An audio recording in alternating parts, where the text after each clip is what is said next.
Hace unas semanas, el Banco de Pagos Internacionales o BPI publicó unas normas que permitirán a los bancos centrales de todo el mundo empezar a tener criptomonedas en sus balances en 2025. Esto no tiene precedentes, ya que hasta ahora el BPI y los bancos centrales se habían opuesto abiertamente a las criptomonedas. Este repentino giro de 180 grados sugiere que se avecina algo grande y creemos saber lo que es.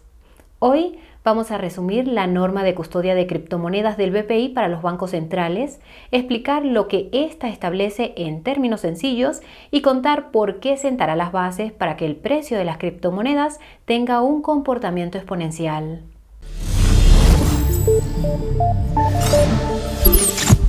El BPI es el llamado Banco de los Bancos Centrales y colabora estrechamente con casi todos los bancos centrales del mundo. Si has seguido nuestras actualizaciones sobre el BPI, sabrás que la mayor parte de su trabajo reciente ha consistido en coordinar el desarrollo de las monedas digitales de Banco Central o CBDCs. Si has visto alguno de nuestros vídeos sobre las CBDCs, sabrás que son profundamente distópicas, ya que permitirán a los gobiernos tener control total sobre lo que puedes comprar, cuándo puedes comprarlo e incluso cuánto puedes ahorrar. Por el contrario, las criptomonedas te permiten tener un control total sobre tus activos. Noticia de última hora. Tener un control total sobre tus bienes es lo que realmente significa ser financieramente libre. Ahora bien, la obsesión del BPI por la centralización a través de las CBDCs tiene sus raíces en la realidad de que el sistema financiero global es extremadamente frágil. Esta fragilidad se debe a una combinación de factores que incluyen deudas impagables, deflación tecnológica que encarece estas deudas e inflación que provoca desconfianza. Por eso es tan alucinante que el BPI publique normas para que los bancos centrales puedan incluir criptomonedas en sus balances. Las criptomonedas son literalmente lo contrario de la centralización financiera que quieren los bancos centrales. Sin embargo, como pronto verás, hay mucho más en esta historia de lo que parece a simple vista. El documento que detalla la norma de custodia de criptomonedas del BPI para los bancos centrales se titula, citamos, Tratamiento prudencial de las exposiciones a criptoactivos. Dejaremos un enlace al documento completo en la descripción por si estás interesado, pero te advertimos de que se trata de una lectura bastante técnica. Como siempre, el diablo está en los detalles. La norma del BPI comienza con una breve introducción en la que los autores revelan que las instituciones solicitaron consultas sobre la tenencia de criptomonedas por parte de los bancos centrales en junio del año pasado. Tras las conversaciones con las partes interesadas, el BPI finalizó el documento que será efectivo a partir de 2025. Decimos partes interesadas entre comillas, porque en teoría este término se aplica a todos aquellos que tienen interés en que los bancos centrales tengan criptomonedas, que es bueno, casi todo el mundo.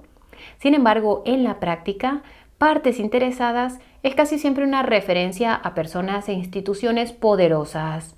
No lo olvides nunca. En la segunda parte, los autores desglosan la estructura de la norma de custodia de criptomonedas y destacan 6 componentes clave. Grupo 1 de criptomonedas, Grupo 2 de criptomonedas, riesgo de infraestructura, riesgo de rescate, límites de exposición al Grupo 2 y, citamos, otros elementos.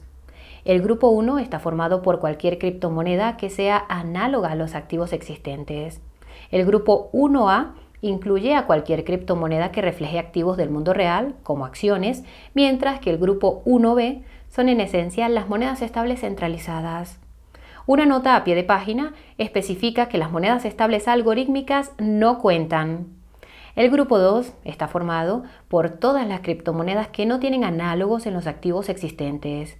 Incluye todos los, citamos, criptoactivos sin respaldo como el BTC de Bitcoin, el ETH de Ethereum, etc. Los autores especifican que el Grupo 2 conlleva un mayor riesgo debido a su volatilidad.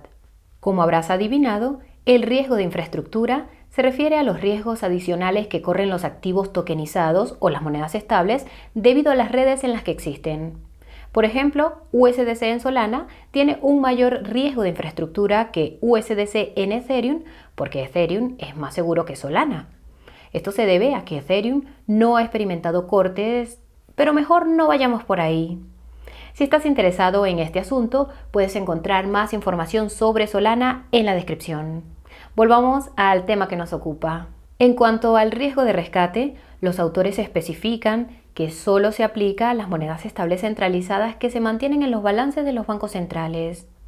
Antes de añadir una moneda estable a sus balances, los bancos centrales deben comprobar si su emisor está suficientemente regulado y si puede reembolsar las solicitudes de retirada. Teniendo en cuenta este contexto, el componente de los límites de exposición al grupo 2 es sencillo. Los autores especifican que los bancos centrales solo pueden mantener hasta el 2% de sus balances en criptomonedas del grupo 2. Según Bitcoin Magazine, el 2% de todos los balances de los bancos centrales equivale aproximadamente a 3.6 billones de dólares. En cuanto a otros elementos, se refiere a aspectos como la divulgación de las tendencias de criptomonedas, a cualquier tipo de apalancamiento con criptomonedas y a la liquidez de otros activos en el balance del Banco Central. ¿Por qué tenemos la sensación de que alguno de los bancos centrales quebrará por hacer trading de BTC con un apalancamiento de 100 veces en algún exchange? Bromas aparte, en este diagrama se muestra cómo se clasifican las criptomonedas de ambos grupos y cómo deben manejarlas los bancos centrales. Tenemos que admitir que es algo confuso, pero confirma que las criptomonedas del grupo 1 no tienen un límite máximo de exposición. Esto es más importante de lo que crees y volveremos a ello más adelante. En la tercera parte, los autores revelan qué componentes del marco de custodia de criptomonedas fueron modificados por el BPI a instancias de las partes interesadas.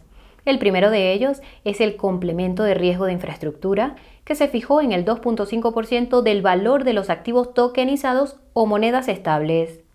Por ejemplo, si un banco central tiene 100 millones de USDC en su balance, entonces contabilizaría efectivamente estos 100 millones de USDC como si hubiera 102.5 millones de USDC.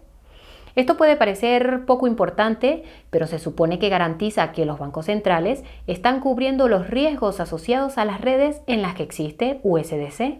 Curiosamente, las partes interesadas convencieron al BPI para que sustituyera este complemento de riesgo de infraestructura del 2.5% por un complemento basado en cualquier debilidad observada en la infraestructura que subyace a criptoactivos específicos. En otras palabras, los bancos centrales deciden cuál es el riesgo de infraestructura en función de la cadena de bloques que se utilice. Esto es significativo porque implica que los bancos centrales podrían jugar a favor de ciertas criptomonedas que soportan contratos inteligentes. No obstante, la redacción sugiere que, en última instancia, dependerá de las autoridades, es decir, del gobierno, lo que significa que dependerá de los grupos de presión de las criptomonedas. Da para reflexionar sobre el tema. Otro cambio interesante que introdujo el BPI a instancias de las partes interesadas ha sido en el componente de riesgo de rescate.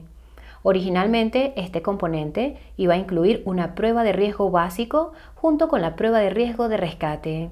El resumen es que la prueba de riesgo básico habría abierto la puerta a las monedas estables descentralizadas.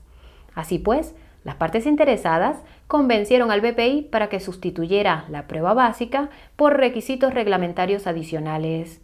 Obviamente, cualquier tipo de moneda estable descentralizada no podrá cumplir estos requisitos, lo que la inhabilita para aparecer en los balances de los bancos centrales. No podemos evitar acordarnos de la Ley de Mercados de Criptoactivos de la Unión Europea o Ley MiCA, que contenía requisitos adicionales para las monedas estables descentralizadas que hacen imposible que sean legales en la Unión Europea. Si estás interesado, puedes encontrar más información al respecto en la descripción. Continuemos. En cuanto a los límites de exposición al grupo 2, el BPI se negó inicialmente a aumentar el porcentaje por encima del 1%. Sin embargo, las partes interesadas le convencieron para que lo aumentara al 2%. Por lo que hemos leído, las partes interesadas estaban presionando para conseguir un umbral de asignación del 5%, por lo que el 2% parece ser el punto de equilibrio. Si te preguntas, ¿qué ocurre cuando un banco central aumenta su asignación al grupo 2 por encima del 2%? La respuesta parece ser que estará sujeto a requisitos de capital adicionales. No está del todo claro quién los haría cumplir, pero como todas las demás organizaciones internacionales no elegidas, el BPI tiene sus maneras. Ahora bien, lo sorprendente es que las partes interesadas consiguieron convencer al BPI de que abandonara por completo su proceso de aprobación previa para la asignación de criptomonedas. Dicho de otro modo, el BPI quería tener la facultad de aprobar previamente las tenencias de criptomonedas de los bancos centrales. Las partes interesadas le convencieron para que abandonara esta supervisión. En su lugar, los bancos centrales se limitarán a decir al BPI qué criptomonedas compran.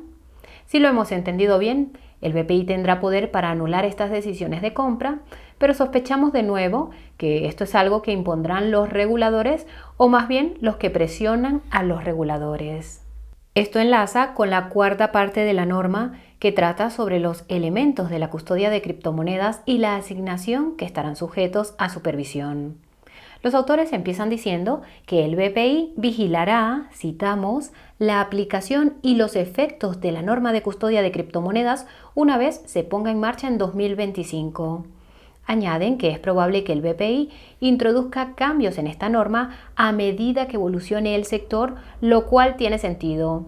También revelan que el BPI colaborará estrechamente con los reguladores para garantizar que los bancos centrales cumplen las normas. Como hemos dicho, el BPI tiene sus maneras. A continuación, los autores proporcionan una lista de 5 áreas en las que centrarán sus actividades de supervisión. Estas son pruebas estadísticas y de riesgo de rescate, cadenas de bloques públicas, criptomonedas del grupo 1B o monedas estables utilizadas como garantía, criterios del grupo 2 y límites de exposición al grupo 2. En cuanto a las pruebas estadísticas y de riesgo de rescate, el BPI intentará desarrollar una prueba estadística que determine qué monedas estables centralizadas son de bajo riesgo y convertirlo en un requisito para entrar en la categoría del grupo 1B si lo consiguen. También estudiarán la composición adecuada de las reservas de monedas estables. Spoiler: el BPI probablemente dirá que todas las monedas estables deben estar respaldadas por deuda pública de la región donde tenga su sede el emisor de la moneda estable. Curiosamente, este ya es el caso de la mayoría de las monedas estables centralizadas en circulación. Si estás interesado, puedes encontrar más información sobre los activos que respaldan las monedas estables en la descripción. Ahora bien, para las cadenas de bloques públicas, el BPI evaluará si los activos del mundo real tokenizados y las monedas estables que existen en cadenas de bloques que soportan contratos inteligentes pueden incluirse en la categoría del grupo 1. Esto sugiere que el BPI no ha aprobado los tipos de monedas estables que conocemos, al menos de momento. Para las criptomonedas del grupo 1B o monedas estables que se utilicen como garantía, el BPI dice que las monedas estables que reciban los bancos centrales como garantía no se contabilizarán como garantía real.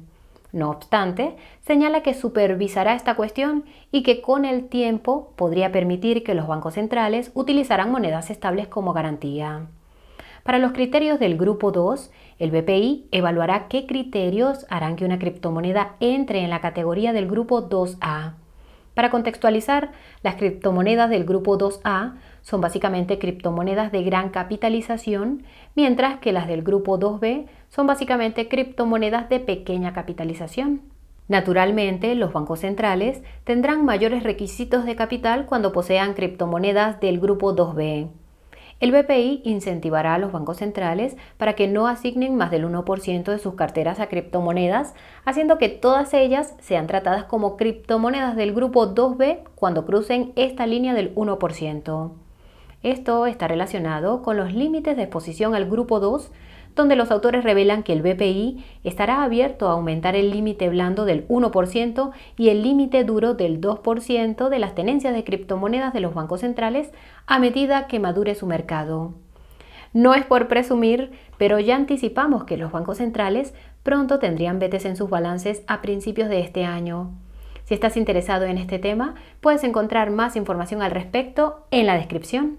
En cualquier caso, la quinta y última parte proporciona todos los detalles sobre aspectos como la clasificación de las criptomonedas y los requisitos de capital de los bancos centrales. Esta parte de la norma tiene más de 25 páginas y la mayor parte es bastante aburrida. Sin embargo, algunos puntos nos llamaron la atención. Para empezar, los autores aclaran que nada de esta norma de custodia de criptomonedas hace referencia a las monedas digitales de Banco Central o CBDCs. Los autores señalan que el BPI publicará las normas de custodia de CBDCs una vez que haya suficientes en circulación para comprender sus implicaciones. Los autores también especifican que cualquier activo del mundo real tokenizado o moneda estable centralizada que no cumpla los criterios del grupo 1 se incluye automáticamente en el grupo 2. El criterio más importante del grupo 1 es que el activo tokenizado o moneda estable centralizada refleje el valor del activo o moneda que representa. Este criterio es cuestionable porque incluso la más estable de las monedas estables puede verse empujada temporalmente por encima o por debajo de su paridad cuando los mercados son volátiles. Además, las monedas fiat que representan también pueden ser muy volátiles. Esto plantea la cuestión de cómo se medirá este criterio. Otro criterio del grupo 1 que nos ha llamado la atención se refiere a la red en la que existe un activo tokenizado o una moneda estable. Los autores especifican que esta red debe disponer de políticas sólidas de gobernanza y control de riesgos. Esto nos lleva a preguntarnos si las cadenas de bloques que soportan contratos inteligentes cumplirán los requisitos. La respuesta es que probablemente sí, siempre que la cadena de bloques en cuestión tenga una estructura de gobernanza sólida. Sin embargo, en el momento en que una cadena de bloques está gobernada por un pequeño grupo de partes interesadas, ya no está descentralizada. Esta toma de control de la gobernanza de los proyectos de criptomonedas es, por desgracia, un riesgo real. Irónicamente, los autores revelan que los mencionados supervisores a los que los bancos centrales tendrán que informar de su exposición a las criptomonedas no tienen por qué trabajar con los reguladores de sus respectivas jurisdicciones. Gobernanza y supervisión para ti, pero no para mí. También revelan que el riesgo de infraestructura asociado a las redes que alimentan los activos del mundo real tokenizados y las monedas estables se fijará en cero por defecto y solo aumentará cuando un banco central tenga motivos para creer que la red no es fiable. En cuanto a los criterios del grupo 2, los autores especifican que las criptomonedas del grupo 2A deben ser muy líquidas, tener una capitalización de mercado de al menos 10.000 millones de USD y un volumen de negociación diario de al menos 50 millones de dólares frente a monedas fiat. En el momento de la grabación, Dogecoin entraría en el grupo 2A. En breve los bancos centrales tendrán Doge en sus carteras. Hablando en serio, parece que se exigirá a los bancos centrales que mantengan el 100% del valor de las criptomonedas del grupo 2A en sus respectivas monedas fiat. Este es el requisito de capital que hemos comentado antes y que probablemente limitará la cantidad de criptomonedas que los bancos centrales están dispuestos y son capaces de mantener. Para las criptomonedas del grupo 2B, parece que el requisito de capital para los bancos centrales será la friolera de 12.5 veces el colchón de efectivo.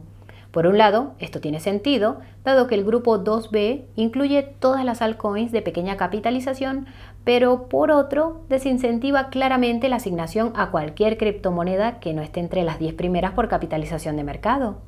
También subraya el límite suave del 1% propuesto por el BPI. Superar el umbral del 2% significa que un banco central tendrá que mantener 12.5 veces la cantidad de criptomonedas que mantiene en efectivo, incluso si esas criptomonedas son todas BTC. Los autores señalan más adelante que cualquier incumplimiento del límite suave del 1% debe ser, citamos, rectificado inmediatamente. Por último, pero no por ello menos importante, todas las actividades con criptomonedas de los bancos centrales deben cumplir plenamente las llamadas recomendaciones sobre criptomonedas del Grupo de Acción Financiera Internacional o GAFI. Puedes informarte sobre lo insensatas que son utilizando el enlace de la descripción. Esto nos lleva a la gran pregunta y es, ¿qué significa esta norma de custodia de criptomonedas del BPI en los bancos centrales para el mercado de las criptomonedas? A primera vista, es extremadamente alcista. Sin embargo, si se examina más de cerca, podría significar, sin ironía, el fin de las criptomonedas. Permite que te lo expliquemos. Empezaremos reiterando que el BPI odia las criptomonedas más que cualquier otra institución existente, especialmente las monedas estables.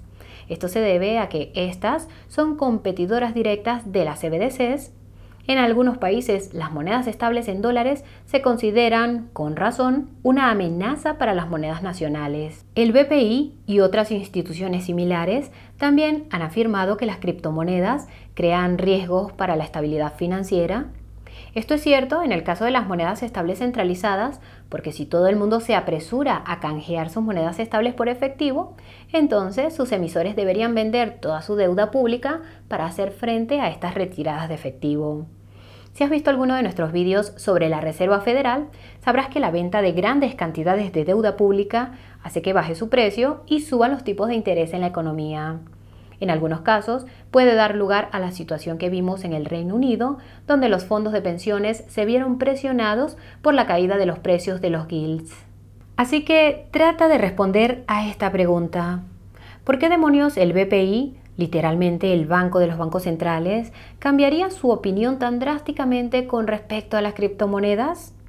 Permítenos recordarte que los bancos centrales pueden tener tantas monedas estables como quieran y que con el tiempo podrán tener cantidades mayores de otras criptomonedas. En nuestra opinión, parece que este giro de 180 grados está ocurriendo porque el BPI ve que no todos los bancos centrales tienen capacidad para desplegar y mantener un sistema CBDC seguro. Para esos bancos centrales, la única alternativa viable es emitir monedas estables denominadas en sus monedas nacionales. Como tal, es muy probable que los emisores de monedas estables estuvieran entre las partes interesadas consultadas por el BPI. Esto es evidente en el hecho de que se redujeron los requisitos para los emisores de monedas estables centralizadas, mientras que las monedas estables descentralizadas quedaron fuera de la ecuación. Las monedas estables centralizadas no quieren competencia. Esta colaboración entre bancos centrales y emisores de monedas estables para crear una moneda digital de facto se denomina CBDC sintética y es algo que han debatido activamente el Foro Económico Mundial y otras instituciones. Más información al respecto en la descripción. Se podría pensar que esto es positivo para las criptomonedas que soportan contratos inteligentes en las que circularán estas monedas estables, dado que todas las comisiones de transacción se pagarán con su criptomoneda.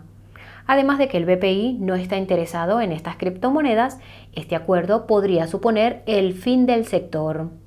Imagina que los bancos centrales empezaran a emitir monedas estables en Ethereum. Lógicamente, tendrían un gran interés en asegurarse de que tienen voz y voto en el funcionamiento de Ethereum. Esto crearía un incentivo para acumular ETH, algo permitido por la norma de custodia de criptomonedas del BPI. Como los bancos centrales pueden imprimir dinero de la nada, podrían adquirir fácilmente todo el ETH que necesiten para asegurarse el control total de su cadena de bloques. Hace tiempo que venimos advirtiendo de esta posibilidad y la norma de custodia de criptomonedas del BPI sienta las bases para ello. Por si fuera poco, los megabancos y los gestores de activos también parecen tener los ojos puestos en el premio. Saben que las criptomonedas en breve les dejarán obsoletos. Por eso creemos que pronto empezarán a comprar las criptomonedas que necesitan para asegurarse el control del futuro sistema financiero. El lado positivo es que esta estrategia está condenada al fracaso porque las monedas fiat utilizadas para comprar la participación en las criptomonedas que soportan contratos inteligentes seguirán perdiendo valor. Mientras tanto, Bitcoin será aún más seguro y descentralizado y también será reconocido como depósito de valor. Parece una locura, pero BTC podría llegar a ser la moneda que asegure cadenas de bloques que soportan contratos inteligentes como Ethereum. En ese momento, las criptomonedas serían realmente imparables y se convertirían en todo lo que estaban destinadas a ser. Créenos, es inevitable.